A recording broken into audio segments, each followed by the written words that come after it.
প্রিয় দর্শক, আমাদের নিয়মিত আয়োজন প্রবাস পরিক্রমায় আপনাদের সবাইকে স্বাগত জানাচ্ছি এটিএন বাংলার নিউ ইয়র্ক স্টুডিও থেকে। সাথে আছি আমি সানজিদা হিয়া। প্রিয় দর্শক, আজ আমরা কথা বলবো বাড়ি বেচা কেনার বিভিন্ন তথ্য নিয়ে। সেজন্য আজ আমাদের সাথে রয়েছেন Keller William Landmark tour license realtor Nuruzzaman Sardar. কেমন আছেন? ধন্যবাদ, আমি ভালো আছি। আচ্ছা, আজ আমরা বললাম বাড়ি বেচা কেনা নিয়ে কথা বলবো। তো প্রথমে আমি আপনার কাছে একটা প্রশ্ন আমি জানতে চাই যে এই যে প্যান্ডামিকের পর থেকে 4-5 বছর ধরে যারা মানে অনেক অর্থ পেয়েছে প্যান্ডামিকের পর থেকে, যাদের কাছে কিছু সঞ্চিত অর্থ রয়েছে, সেটা যদি ব্যাংকে না রেখে কোনো ইনভেস্টমেন্ট করা হয় বাড়ি কেনার ক্ষেত্রে, সেটা আসলে কতটা প্রফিটেবল? ধন্যবাদ আপনাকে, অত্যন্ত গুরুত্বপূর্ণ একটি প্রশ্ন করেছেন। ধন্যবাদ। আজকে যারা স্টুডিওতে এবং ভবিষ্যতে এটা দেখবেন আমাদের কমিউনিটির জন্য, তাদের সকলকে অনুরোধ করব যে এইটা অত্যন্ত গুরুত্বপূর্ণ একটি বিষয়, যে আসলে সঞ্চিত অর্থ আপনি কি অ্যাকাউন্টে রাখবেন নাকি ইনভেস্ট করবেন। ইনভেস্ট করলে কোনটা করলে আপনার জন্য বেটার হবে। Absolutely is a good question. আপনি জানেন যে আমেরিকার যে কোনো ব্যাংকে যখন কোনো সঞ্চিত অর্থ রাখা হয় সেটার ইন্টারেস্ট রেট খুবই কম। আর এখানে ইনভেস্টমেন্ট প্রপার্টি অলওয়েজ যে কোনো সময়ের জন্য আপনি যখন অ্যাকাউন্টে রাখার চাইতে আপনি একটা প্রপার্টি যদি কেনেন, ধরেন আপনি ভাড়া দেওয়ার জন্য আপনি চিন্তা করলেন যে আমি একটা বাড়ি কিনবো, যে বাড়িটা শুধু আমি ভাড়া দিয়ে রাখবো। এখানে ভাড়া দিয়ে রাখলে আপনার যে প্রফিটটা মার্জিন হবে সেটা কখনোই আপনার ইন্টারেস্ট রেটের সমান হতে পারে না। এখানে দুটা জিনিস ইম্পর্টেন্ট আপনাকে। একটা হচ্ছে আপনি যখন বাড়িটা কিনলেন, বাড়ি কেনার পরে আপনার প্রথমে হলো আপনি পুরো বাড়িটা, যদি সে ধরেন একটা বাড়ি আপনি $1 মিলিয়ন দিয়ে কিনলেন, সেখানে 20% ডাউন পেমেন্ট দিলে আপনার মাত্র $200,000 খরচ হচ্ছে। $200,000 খরচ হলে আপনি একটা 2 ফ্যামিলি হাউস কিনলেন, সেখানে আপনি 2টা ফ্লোর ভাড়া দিবেন, তথা আমাদের কমিউনিটির বেসমেন্টও মানুষ ভাড়া দিচ্ছে। সব মিলাইয়া যে অ্যামাউন্ট আপনি পাবেন, নর্মালি বর্তমানে 3 বেডরুম 2 বাথরুম হইলে 3,000 টাকা ভেরি ইজিতে ভাড়া দেওয়া যায়। তো একটা বাসা থেকে নর্মালি আপনি 7,000 থেকে 8,000 টাকা ভাড়া পাচ্ছেন। সেখানে 20% ডাউন পেমেন্ট দিলে আপনার 5,000 থেকে 5,500 টাকা মর্গেজ আসতেছে। এরপরে বাড়ির সমস্ত খরচ মিটানোর পর 1,000 থেকে 1,500 টাকা আপনি ওই বাড়িটা থেকে নিজে পাচ্ছেন, সব খরচের পরেও। এখন আপনি একটা বাড়ি থেকে আপনি মাত্র $200,000 ইনভেস্ট করে, এরপরে যদি ধরেন আপনার ক্লোজিং কস্ট সহ যদি আমি বলি, সেখানে ধরেন $250,000 আপনি ইনভেস্ট করলেন। $250,000 আপনি ইনভেস্ট করে প্রতি মাসে এখান থেকে একেবারে সর্বনিম্ন যদি 1,000 থেকে 1,500 টাকা আপনি ইনকাম করেন, ইজ অ্যাবসলিউটলি গুড মানি। তথা এই বাড়িটাই আপনি 30 বছর পরে বাড়িটা পাচ্ছেন পুরো ফ্রি। এই বাড়িটা আর কোনো মর্গেজ থাকতেছে না, পুরো বাড়িটাই হচ্ছে আপনার। এখন $1 মিলিয়ন একটি বাড়ি আপনি পুরো পেয়ে যাচ্ছেন ফ্রিতে, আপনি মাত্র $250,000 ইনভেস্ট করলেন। 30 ইয়ার্স পরে এই বাড়িটা হবে 3 মিলিয়ন, এই বাড়িটার প্রাইসটাই হবে 3 মিলিয়ন। দ্যাট মিনস আপনার $250,000 আপনার কিন্তু 8 টাকা যাচ্ছে না, কারণ আপনার ভাড়ার টাকায় মর্গেজটা কভার হয়ে যাচ্ছে। ভাড়ার টাকায় মর্গেজ কভার হয়ে যাওয়ার পরে আপনি ইনভেস্ট করলেন যে টাকাটা, তার চাইতে আপনি কিছু টাকা ওখান থেকে প্রফিট ব্যাক পাইলেন। সেইটা পাওয়ার পরে আবার বাড়ির ভ্যালুটা বাড়তেছে। সো আপনি এই টাকাটা যদি ব্যাংকে রাখতেন, ধরেন 5 বছর পরে, কিংবা এখন যেটা যদি রেট হয়, ধরেন 600 টাকা আসে, $1 লক্ষ যদি আপনি রাখেন, 600 টাকা আপনি পাবেন মান্থলি। তো 600 টাকা করে মান্থলি যদি পান, $250,000 আপনি 1,500 টাকা আপনি পাবেন। 1,500 টাকা পাচ্ছেন আপনি $2.5 লাখ, রাইট? তো $2.5 লাখ 1,500 টাকা হইলে আপনি যদি হিসাব করেন যে এই 1,500 টাকা করে আপনার যদি 30 বছরের হিসাব করেন, আপনার কত টাকা হয়। আর সেখানে আপনি শুধু বাড়ি 1,500 টাকা, কিন্তু আপনি তখন যেদিন বাড়ি ক্লোজিং করতেছেন তারপরের মান্থ থেকে আপনি কিন্তু ওই টাকাটা ইনকাম করতেছেন 1,500 টাকা, রাইট? এই 1,500 টাকা ইনকাম করার পরে আপনি আরো ফুল বাড়িটা যে 3 মিলিয়ন এটা দিয়ে ইনকাম করতেছেন, এই 3 মিলিয়ন টোটালটাই তো আপনার। সো অবশ্যই ব্যাংকে রাখার চাইতে আমাদের ইনভেস্টমেন্টে যাওয়া এবং টাকা তথা এটাকে আমরা যেটা মানুষ অনেকটা বলি যে প্যাসিভ ইনকাম যে অ্যাকাউন্টে পড়ে থাকলো টাকাটা সামান্য কিছু ইনকাম আসলো, that's not actually, it is not worth it for lot of people. So আমাদের কমিউনিটির জন্য ইনভেস্টমেন্ট, এবং নট অনলি আমাদের কমিউনিটি, অ্যাকচুয়ালি সবার জন্যই ব্যাংকে টাকা রাখার চাইতে অনেক বেশি গুরুত্বপূর্ণ যদি সে এই টাকা দিয়ে একটা বাড়ির কিংবা এই রিয়েল এস্টেট মার্কেটে কেউ ইনভেস্ট করতে পারে, অবশ্যই সেটা বেটার। ধন্যবাদ আপনাকে। আর এই যে আপনি বললেন যে একটা ইনভেস্টমেন্ট হাউস যখন কেউ পারচেস করে তখন সেটার যে বেসমেন্টের কথা বললেন, যে বেসমেন্টটা ভাড়া ওটা থেকেও কিছু একটা অ্যামাউন্ট চলে আসে মান্থলি। তো শোনা যাচ্ছিল যে বেসমেন্ট রেন্টের ব্যাপারে সিটি থেকে কোনো পারমিশনের ব্যাপারে কথা চলছিল, সেটা আসলে কতটুকু? ধন্যবাদ, এটা অত্যন্ত গুরুত্বপূর্ণ একটি কোশ্চেন করেছেন। নিউ ইয়র্ক সিটির জন্য is is a very important, কারণ নিউ ইয়র্ক সিটির বাড়িগুলো বেসিক্যালি অনেক, এই নিউ ইয়র্কের বাড়িগুলো প্রত্যেকটা বাড়ি আসলে তুলনামূলক দাম অনেক বেশি অন্য অন্য জায়গার ক্ষেত্রে, সেক্ষেত্রে এখানে মর্গেজ অনেক বেশি আসে। এখন আমাদের যদি নিউ ইয়র্ক সিটির অধিকাংশ মানুষই বেসমেন্ট ভাড়া দেয়, এটা সিটি জানে, কিন্তু সিটি জানার পরও সেটা আসলে সিটির লোকজন যারা আছে তারাও জানে যে এখানে বেসিক্যালি মানুষের মর্গেজ সো হাই, সো সবাই চেষ্টা করে ওখান থেকে একটু হেল্পের জন্য। তো এটা নিয়ে আসলে দীর্ঘদিন যাবত নিউ ইয়র্ক সিটির মেয়র অফিস এবং এটা এখানে হাউজে আলোচনা করা হয়েছে। আলোচনার পরে সর্বশেষ যেটা আপডেট আমাদের সেটা হচ্ছে এটা পাস হয়েছে অলরেডি, এটা সিগনেচার হয়ে গেছে যে কিছু ট্রাইটোরিয়া দিয়েছে যে বেসমেন্টের মধ্যে আপনি ভাড়া দিতে পারবেন, কিন্তু ভাড়া দেওয়ার জন্য কিছু নিয়মাবলী আপনাকে মানতে হবে, অবলম্বনগুলো এই ট্রাইটোরিয়া গুলো থেকে আপনাকে পাস করতে হবে। তার মধ্যে সে ধরনের একটা আছে যে নিউ ইয়র্ক সিটির বেসমেন্ট যদি লিগাল করতে হয় আপনাকে অবশ্যই সেখানে দুইটা এন্ট্রান্স থাকতে হবে, একটা আউট, একটা ইন, একটা আউট, দুইটা এন্ট্রান্স যদি থাকে এইটা একটা, এবং নির্দিষ্ট একটা হাইট থাকতে হবে বেসমেন্টের, যে হাইটটা একটা মানুষ যাতে নর্মালি কমিউনিকেট করতে পারে, হাঁটা চলা করতে পারে, এরকম একটা নির্দিষ্ট হাইট থাকতে হবে। এবং আরেকটা হলো যে বয়লারের রুমটা আপনার, এইটা মানুষ যদি ওখানে থাকে সেটা যেই জায়গার মধ্যে সে থাকবে তার থেকে এটা কত দূরে আছে, একটা নির্দিষ্ট পরিমাণ ডিস্টেন্স মেনটেন করতে হবে। এরকম কিছু রুলস, যেটাকে দুইটা অবশ্যই আমাদের ফার্স্ট এইখানে বেসমেন্টে মানুষ না থাকার জন্য কি কারণে বাধা ছিল, এটা কিন্তু মানুষের সিকিউর লাইফের জন্য, মানুষের জন্য করা হয়েছে এই লটা, কিন্তু সেফটির জন্য, actually is a safety reason.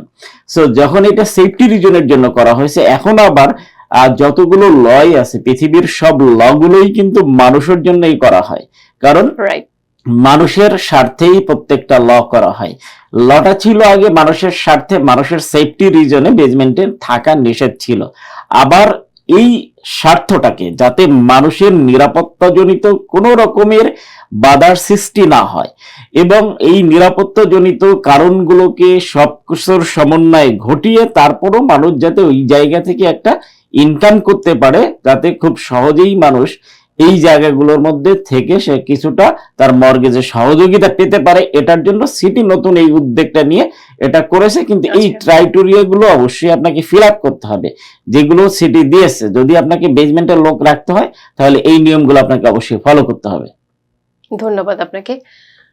বেসমেন্টের কথা তো গেল, তো এই যে আপনি বললেন যে ইনভেস্টমেন্ট, মানে আমরা প্রপার্টি ইনভেস্টমেন্ট ব্যাপারে আসছি, যে এটা আসলে এটা কোনো এরিয়া ভিত্তিক, যে এই এরিয়াতে হলে এটা প্রফিটেবল বা এই এরিয়াতে হলে, এটার আসলে এটা একটা আসলে আরেকটা গুরুত্বপূর্ণ প্রশ্ন করেছেন আপনি, কারণ আসলে আপনাকে অবশ্যই সময়, স্থান, কাল, পাত্র বুঝেই আপনার ইনভেস্টটা করতে হবে। কখন, কোন সময়, কোন জায়গাটা আমি ইনভেস্ট করব, কোন জায়গায় ইনভেস্ট করলে আমার জন্য বেটার হবে, এই নলেজটা অবশ্যই যারা ইনভেস্ট করে তাদের মধ্যে থাকা উচিত, এবং অনেকেরই অবশ্যই আছে, এবং তার যারা এটা বুঝে করে তারাই অবশ্যই ভালো করে। সে ধরেন যদি আমরা কুইন্সের কথা বলি, কুইন্স অলরেডি এই মার্কেটটার কথা বলি, যে আমরা এখন জ্যাকসন হাইটে আছি, Jackson Height is already high, everything, all the, এখানে যতগুলো ল্যান্ড আছে, এখানে বাড়ি আছে, দোকান কথা যদি আমরা বলি, প্রত্যেকটার যে রেন্ট আছে, সবকিছু কিন্তু অলরেডি ইজ টু হাই। এখন এইখানে কিন্তু সবাই ইনভেস্ট করতে পারবে না, মানে এবং কমার্শিয়াল কমার্শিয়াল জোন হয়ে গেছে, কিন্তু এই এবং হিল সাইডের উপরে ধরেন Right. হিল সাইডের উপরে একেবারে আমাদের কমিউনিটি, আমাদের অধ্যুষিত এলাকায়, বাংলাদেশি কমিউনিটির বাংলাদেশি অধ্যুষিত এলাকাগুলোতে is is a high range already. So প্রফিটের মার্জিন যদি হিসাব করে কেউ, ইনভেস্টর যারা বেসিক্যালি তারা অবশ্যই হিসাব করে। সে ধরেন এখান থেকে 20 বছর আগে যারা জ্যাকসন ইনভেস্ট করছে, দে আর লাকি নাও, এবং আবার এই 20 বছর 10 বছর আগে যারা জামাইকা হিল সাইডের উপরে যারা ইনভেস্ট করছে, they are lucky now, they make a lot of money now. এখন এখান থেকে সে সাউথ জামাইকার দিকে, আগে আমাদের কমিউনিটি যখন বাড়ে নাই ওই দিকে যাচ্ছে, সাউথ জামাইকার দিকে আস্তে আস্তে জামাইকার নিচে ধেসছে। ধরেন আমরা যদি বলি যে একটা বাড়ি ধরেন হিল সাইডের উপরে, গ্র্যান্ড সেন্ট্রাল থেকে হিল সাইড পর্যন্ত যে প্রাইসটা আছে, আবার যদি হিল সাইডের নিচে একটা ব্লকে যায়, সেখান থেকে প্রায় একটা ব্লক এই দিক আর এই দিক করলেই প্রায় $100,000 ডিফারেন্ট। আবার যদি জামাইকা থেকে আপনার হিল সাইড থেকে আমি যদি ধরি জামাইকা অ্যাভিনিউ পর্যন্ত, এর মাঝে যে প্রাইসটা আছে, হিল সাইডে যেরকম $1,00,000 বেশি ডিফারেন্ট আছে, আবার জামাইকা থেকে আপনার যদি আবার নিচের দিকে যান, জামাইকা থেকে লিবার্টি অ্যাভিনিউ পর্যন্ত যান, সেখানে দেখবেন আবার $2,00,000 ডিফারেন্ট নিচে নেমে গেছে। আবার লিবার্টি থেকে আপনি আরো নিচে যান, আপনার প্রাইসটা আরো নিচে যাবে। কিন্তু এই যে যেতে যেতে যেতে যেতে যেটা হচ্ছে, আমরা অলরেডি যেটা দেখেছি যে ধরেন এই জায়গাগুলো থেকে অলরেডি ইনভেস্ট করতে করতে সাউথ জামাইকার দিকে যারা যাচ্ছে, এখন থেকে 5 বছর পরে 10 বছর পরে এই সাউথ জামাইকার প্রাইস গুলো কিন্তু আবার এই জামাইকার মতো হয়ে যাবে, জামাইকা যারা হিল সাইডের মতো হয়ে যাবে। এবং আরো একটি বিষয় আছে, যারা ইনভেস্ট করে, বেশি ইনভেস্ট করে এবং একটু দূরদর্শিতার চিন্তা করে যে একটু দূর আরো 10 বছর পরে কি হবে, 20 বছর পরে কি হবে, সেই ক্ষেত্রে আমি মনে করি বিশেষ করে নিউ ইয়র্কে এখন এখান থেকে কুইন্সের চাইতে ব্রোঞ্জের দিকে ইনভেস্ট করাটা আরো প্রফিট মার্জিনটা বেশি থাকবে। এখন যেই প্রাইসে আপনি ব্রোঞ্জে কিনতে পারতেছেন বাড়িগুলো, সেটা কিন্তু এখন কুইন্সে অনেক জায়গায় সেটা কিনতে পারবেন না। ওটা 2 ফ্যামিলি 3 ফ্যামিলি হাউস, অত্যন্ত সুন্দর একটি বাড়ি, যেটা 3 ফ্যামিলি পর্যন্ত আপনার 1 মিলিয়নের মধ্যে ব্রোঞ্জে অনেক সুন্দর বাড়ি পাওয়া যায়। কিন্তু সেটা কিন্তু আপনি কুইন্সের মধ্যে 1 মিলিয়নের মধ্যে একটা সুন্দর বাড়ি আপনার পাওয়া একেবারেই মানে সুন্দর, যেভাবে মানুষের চাহিদা সেটা যেটা ব্রোঞ্জে পাবেন সেটা কিন্তু এখানে এখন পাবেন না। কিন্তু 10 বছর পরে যেই জায়গাগুলো আবার ব্রোঞ্জের, ওই জায়গাগুলো আপনার এই বাড়িটাই দেখা গেছে 1.5 মিলিয়ন হচ্ছে অথবা 2 মিলিয়ন হচ্ছে। সুতরাং ইনভেস্টের ক্ষেত্রে এই জায়গাগুলো আপনাকে একটু চিন্তা করতে হয় যে আসলে কোন জায়গাটা, একটা বিজনেসের ক্ষেত্রে সবসময় উঠতি একটা বিষয় থাকে যে কোন দিকটা আসলে উঠতি, কোন দিকটা যাচ্ছে।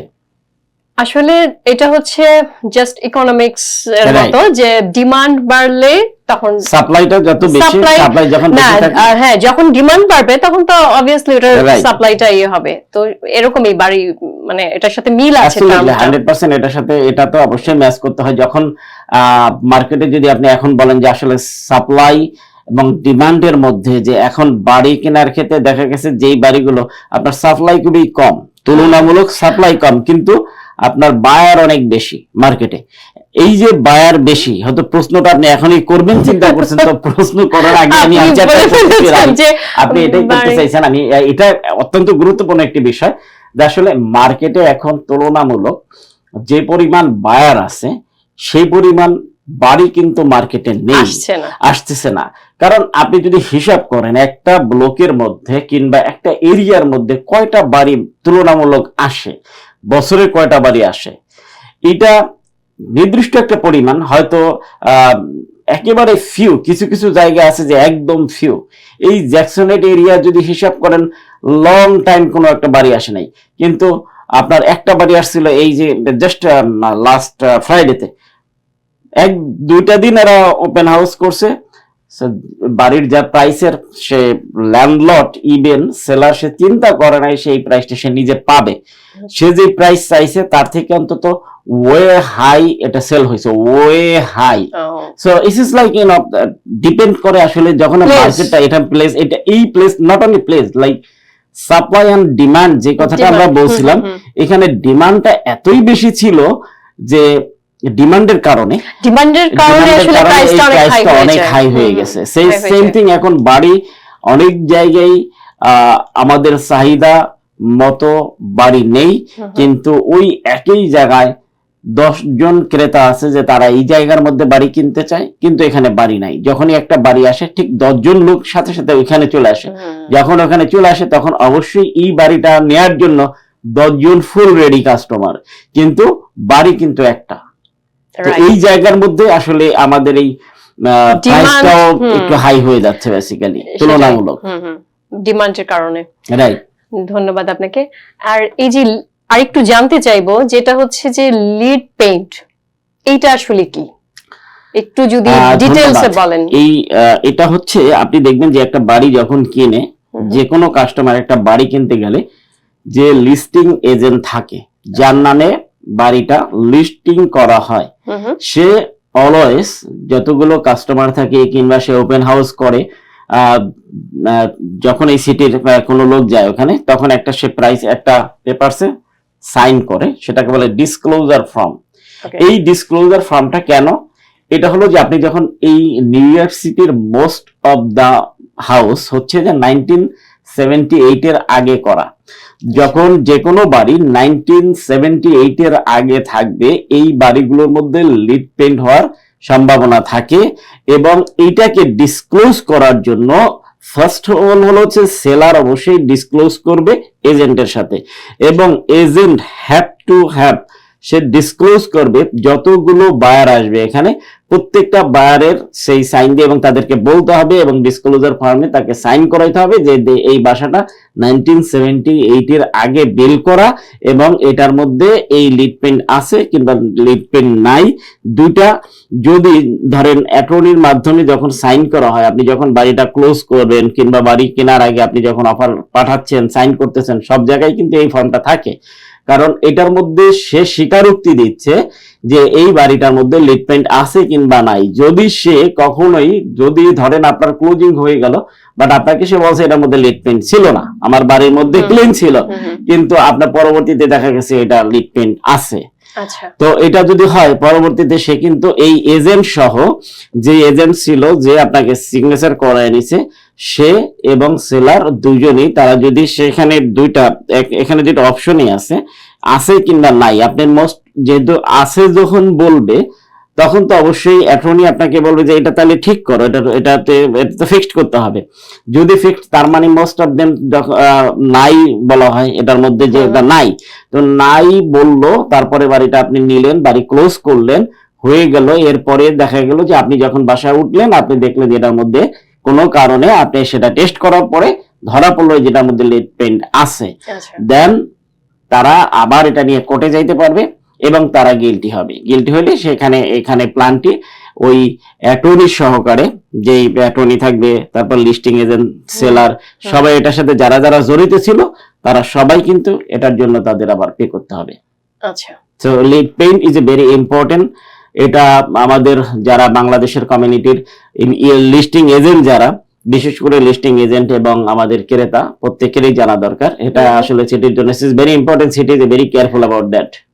এখানে আমার একটা প্রশ্ন, এই যে আপনি বললেন যে বাড়ি যারা কিনবে তাদের বাড়ি কেনার আগে এটা জানা অবশ্যই খুবই গুরুত্বপূর্ণ, লিড পেইন্ট, কিন্তু কি করে জানবে? তারা জানা, এটা তো বেসিক্যালি যখন ইনস্পেকশন হয়, বাড়িটা ইনস্পেকশন হয়, যখন ইনস্পেকশন, যে ইন্সপেক্টর থাকে সেটাকে কিন্তু সুন্দরভাবে বাসাটা ইনস্পেকশন সে করে, সে যখন এটাকে ইনস্পেকশন করে, এটা তার কাছেও, সেও কিন্তু এটার মধ্যে বলতে পারে যে লিড পেইন্ট আছে কিংবা নাই, সেও এটা কিন্তু একটা রেজাল্ট সেও দিবে। তো এইটা তার দায়বদ্ধতা আছে, ইন্সপেক্টরের এখানে দায়বদ্ধতা থাকে। সো ইন্সপেক্টরটা কিভাবে, সে যখন ইন্সপেকশন করলো, এই লিস্টিং এজেন্ট এবং সেলারের সাথে ইন্সপেক্টর যে আছে, সে কিন্তু আবার ইন্সপেক্টরটা হয় কিন্তু বায়ারেরই, কিন্তু সেও এটার সাথে কিন্তু জড়িত। সুতরাং এইটা তারও যদি কোনো কারণে থাকে, সে কিন্তু জানবে। আপনি যে আপনার প্রশ্নটা ছিল যে আসলে সে কি বায়ার কিভাবে জানবে, বায়ার জানবে ইন্সপেক্টরের মাধ্যমে। ইন্সপেক্টর যখন ইন্সপেকশন করবে, সে ইন্সপেকশন করার মাধ্যমেই সে আপনাকে জানাবে এটার মধ্যে কোথায় কোন ত্রুটি বিচ্যুতি আছে বাসাটার। এটা সম্পূর্ণ একজন ইন্সপেক্টর, তিনি এটা পর্যবেক্ষণ করে তিনি সম্পূর্ণরূপে আপনাকে বলবে যে এটার মধ্যে এই সমস্যা আছে, এই সমস্যাগুলো নাই। এটা তার একান্তই, তার বলার কথা ইন্সপেক্টরের। আচ্ছা, অনেক ধন্যবাদ আপনাকে। আর জানবো যে বাসার নিয়ে অনেক আলোচনা হলো। তো আসলে এই যে আমরা তো শুরুটা করেছি ইনভেস্টমেন্ট, মানে রেন্টাল ইনভেস্টমেন্ট, যেটা নাকি রেন্ট করার জন্য, ইনভেস্টমেন্ট প্রপার্টি নিয়ে। তো ইনভেস্টমেন্ট প্রপার্টি আসলে সময়টা কখন মানে বেটার মানে ইনভেস্ট করার জন্য, প্রপার্টি ইনভেস্ট করার জন্য কোন সময়টা আসলে ভালো? অ্যাকচুয়ালি বিজনেসের ইনভেস্টমেন্টের টাইমটা always is time is always good, like এইটা তারপরেও একটা টাইম থাকে যখন, যেমন এই সামারের টাইমটা কিন্তু মানুষ খুব বেশি, কাস্টমার বেশি থাকে। সো ইনভেস্টমেন্টের সময়টা বেসিক্যালি যদি টাইমলি হিসাব করি আমি, যেই টাইমটা ফেভার করে না, মানুষের ফেভারে থাকে না, যেটা আসলে যেমন এখন সবাই বাড়ি কেনার জন্য মার্কেটে দৌড়াচ্ছে, এখন যদি কেউ ইনভেস্ট করার জন্য যায় তো সেই ক্ষেত্রে দেখা গেছে যে রেগুলার কাস্টমার যারা, তারা পছন্দ হলে তারা বিষয়টা তারাই নিজেরাই করতে চায়। তো একটা অফ টাইম যেই জিনিস, যখন কাস্টমার কম থাকে, ইনভেস্ট করার জন্য ওই টাইমগুলোই বেটার। উইন্টার টাইম, স্নো আছে, বাড়িটা দেখতে সুন্দর লাগতেছে না, কিন্তু যে ইনভেস্ট করবে সে কিন্তু জানে এটার মধ্যে কি আছে, কিন্তু ফার্স্ট বায়ার কিন্তু বুঝবে না যে আসলে এটার মধ্যে কি আছে। সো ইনভেস্টের টাইমটা ওরকম একটা উইন্টার টাইম, যে ওই সময়টা করলে এই সময়টা তারা সেল করতে তাদের জন্য সুবিধা। So they both make a money. ধন্যবাদ আপনাকে। আমরা আসলে অনুষ্ঠানের শেষ পর্যায়ে চলে এসেছি। আপনি দর্শকদের উদ্দেশ্যে যদি কিছু বলার থাকে ছোট করে একটু প্লিজ। ধন্যবাদ। আজকে যারা এই অনুষ্ঠানটি দেখছেন এবং ভবিষ্যতে যারা দেখবেন, আপনাদের আরো যদি কোনো কোশ্চেন থাকে রিয়েল এস্টেটের ব্যাপারে, ক্রয় কিংবা বিক্রয়ের ব্যাপারে, কিংবা ভাড়ার ব্যাপারে, ইনভেস্টমেন্টের ব্যাপারে যে কোনো ধরনের প্রশ্ন যদি থাকে, আপনারা ডোন্ট বি হেজিটেট, আপনারা এনি টাইম আমাকে কল করতে পারেন। আমার ফোন নাম্বারটা স্ক্রিনে দেওয়া থাকবে, 9173794125। এই নাম্বারে আপনারা কল দিলে যে কোনো সময় যে কোনো কিছু জানার জন্য আপনারা আমাকে প্রশ্ন করতে পারেন। ধন্যবাদ আপনাদের সবাইকে। প্রিয় দর্শক, আজ এ পর্যন্তই। আবারও দেখা হবে নতুন কোনো অতিথিকে সঙ্গে নিয়ে। সে অবধি আপনারা ভালো থাকুন, সুস্থ থাকুন।